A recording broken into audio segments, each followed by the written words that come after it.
पाकिस्तान से कोई बात नहीं होगी, और अगर बात होगी तो सिर्फ पीओके पर ही बात होगी, जो कि भारत का हिस्सा है, जिस पर पाकिस्तान ने अवैध तरीके से कब्जा किया था।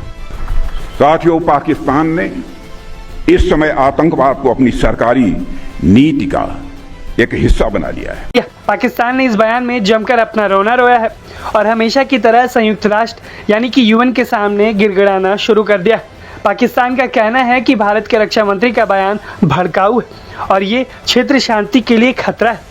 इतना ही नहीं, पाकिस्तान ने अपने इस बयान में भारत पर क्षेत्र शांति को खतरे में डालने, जम्मू कश्मीर पर कब्जा करने और आतंकवाद फैलाने जैसे आरोप लगाए। और इंटरेस्टिंग बात यह है कि इंडिया जो है वो दोबारा इस चीज पे थोड़ा एक्टिव हो गया कि पाकिस्तान के साथ कोई टॉक्स नहीं होंगे और हम जो है वो किसी किस्म की पाकिस्तान से बात नहीं करेंगे। खबरें आ रही हैं इलेक्शन के हवाले से, उनमें ये ऐलान हुआ है जॉइंट अवामी एक्शन कमेटी की तरफ से थोड़ी देर पहले कि मीरपुर से 26 तारीख को लॉन्ग मार्च शुरू होगा रावलाकोट की तरफ और फिर 27 तारीख को मुजफ्फराबाद की तरफ लॉन्ग मार्च शुरू होगा। उसके ऊपर पाकिस्तान के प्राइम मिनिस्टर शहबाज शरीफ जो बलूचिस्तान नेशनल वर्कशॉप का एक इवेंट हुआ है, वहाँ पे खिताब उन्होंने किया और एक दफ़ा फिर उन्होंने इंडिया का नाम लिया है। वैसे तो अगर देखा जाए तो पाकिस्तान में 1979 के बाद से ये मामलात ख़राब होना शुरू। हम इनको छोड़ेंगे नहीं, जो इंडिया की एक रैट्रिक हुआ करती थी वो है। देखिए, ये रैट्रिक और भी ज़रूरी हो गई है आफ्टर दीज ये जो इस्तीफ़ा आया, ये अब इसकी रैट्रिक जो है वो और ज़्यादा ज़रूरी हो चुकी है। इस किस्म की खबरें आ रही हैं तो पता नहीं, पहले ही इन्होंने इलेक्शन तकसीम कर दिया है, पहले मीरपुर डिवीज़न में, फिर मुजफ्फराबाद और फिर पुंछ में। तो पता नहीं मीरपुर में ये जो इलेक्शन है होंगे या नहीं होंगे, 3 स्टेजेस में है इलेक्शन। जय हिंद साथियों, हमारे रक्षा मंत्री राजनाथ सिंह के बयान के बाद पाकिस्तान की प्रतिक्रिया आना तय था, क्योंकि साथियों हमारे रक्षा मंत्री ने यह कहा कि पीओके पर पाकिस्तान ने जो अवैध कब्जा कर रखा है वो छोड़ दे और पीओके को भारत के हवाले कर दे, अन्यथा इसके अलावा पाकिस्तान और भारत के बीच में कोई बात नहीं होगी। जब भी बात होगी तो सबसे पहले पीओके को लेकर होगी कि पीओके वो भारत के हवाले कब कर रहे हैं। और इस पर साथियों प्रतिक्रिया देते हुए पाकिस्तान ने यह कह दिया कि अब उनसे मैटर ये नहीं संभलेगा, इसलिए वो यूएन में गुहार लगाने चला गया कि साहब देखिए, कुछ तो कीजिए कि इंडिया ये क्या बोल रहा है। इंडिया का जो ये बयान है, राजनाथ सिंह का जो बयान है, ये भड़काऊ है और इससे क्षेत्रीय अशांति पैदा होगी। इस तरह की बातें वो यूएन में जाके करने लगा और कहने लगा कि वो यूएन भारत को ये कहे कि भारत कश्मीर के बारे में ऐसी चीज़ें ना कहें।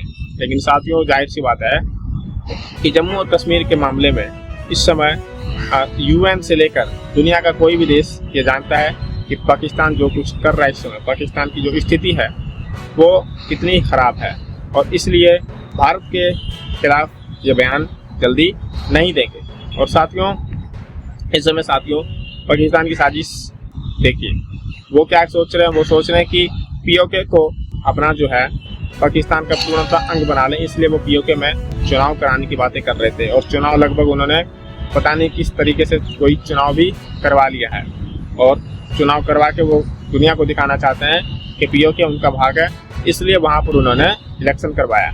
लेकिन साथियों, राजनाथ सिंह ने कारगिल विजय दिवस पर उनको उनकी औकात दिखा दिया और उन्होंने कहा कि पीओके में जो वो ढोंग कर रहे हैं वो ढोंग ना करें। ठीक है, अगर ये इस्तीफा ना आता तो सिचुएशन और होती, लेकिन अब क्योंकि ये हालात इस तरह के पैदा हो चुके हैं कि जो लीडरशिप है इंडिया की, वो ये समझते हैं कि हमें हर कीमत के ऊपर पाकिस्तान को एक टफ टाइम देना है। अच्छा चलें, आप जरूर दे लें पाकिस्तान को टफ टाइम। तो उस सिलसिले में वो कहते हैं कि ठीक है, देखें पहले घर में एक आप देखा होगा कि अभी जो वहां पे लोग प्रोटेस्ट कर रहे थे, वो कह रहे थे लो जी ये तो घर में जो है ना इस तरह की डिवाइड की बात करते हैं। लेकिन पाकिस्तान से वो बात नहीं इसलिए करना चाहते बिकॉज पाकिस्तान वो समझते हैं कि हमें कोई इंसेंटिव ही नहीं है पाकिस्तान से बात करने का, ये उनका मौक़िफ़ है।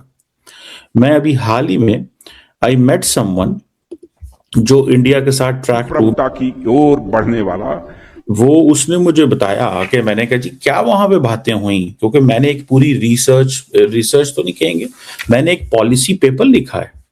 आपको पता है, if I can show you guys, मैंने तो कभी उसके ऊपर वीडियो भी नहीं बनाई, उस पॉलिसी पेपर के ऊपर। ये मेरी थोड़ी सी कमी कोताही है। ये मैं लेट मी शो यू, अगर आप देखें तो मैंने एक पूरे का पूरा पॉलिसी पेपर लिखा ऑन ये वाला ओपनिंग द विंडो, ठीक है जी।